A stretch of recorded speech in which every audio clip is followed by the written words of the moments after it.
ராமநாதபுரம் தாய் பாசம் அறக்கட்டளை சார்பில் 7ஆம் ஆண்டு சமத்துவ தீபாவளி அன்பளிப்பு தொகுப்பு வழங்கும் விழா ராமநாதபுரம் அருப்புக்கார தெரு ஜும்மா பள்ளிவாசல் வளாகத்தில் நடந்தது.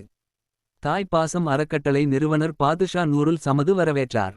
நலிந்தோருக்கு தீபாவளி அன்பளிப்பு தொகுப்புகளை காங்கிரஸ் மாவட்ட பொறுப்பாளர் நகராட்சி கவுன்சிலர் ராஜாராம் பாண்டியன் கோபால், இளையான்குடி மேல்நிலைப்பள்ளி தலைமை ஆசிரியர் முகமது இலியாஸ், கிரசன்ட் மெட்ரிக் பள்ளி தாளாளர் ஹாஜி அப்தாஹிர், ரோட்டரி கிளப் நிர்வாகி நாசர், ஜும்மா பள்ளி செயலாளர் சீனி இப்ராஹிம், பள்ளி தலைமை மாம் முகமது அலி ஜின்னா ஆகியோர் வழங்கினர்.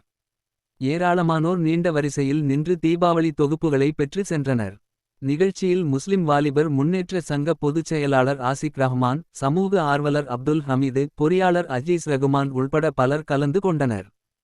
ஏற்பாடுகளை பாதுஷா நூருல் சமது செய்திருந்தார்.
மத நல்லிணக்கத்தை பேணும் விதமாக ராமநாதபுரம் தாய்ப்பாசம் அறக்கட்டளை சார்பில் தீபாவளி கொண்டாடக்கூடிய ஏழை இந்துக்களுக்கு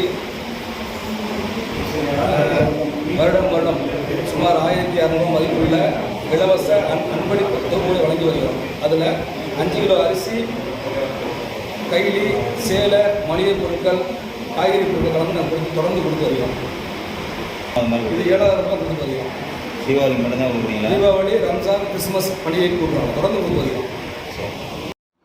இது போன்ற பல செய்திகளை உடனுக்குடன் தெரிந்து கொள்ள சப்ஸ்கிரைப் பண்ணுங்க. மறக்காம பெல் பட்டனையும் பிரஸ் பண்ணுங்க. தேங்க்யூ.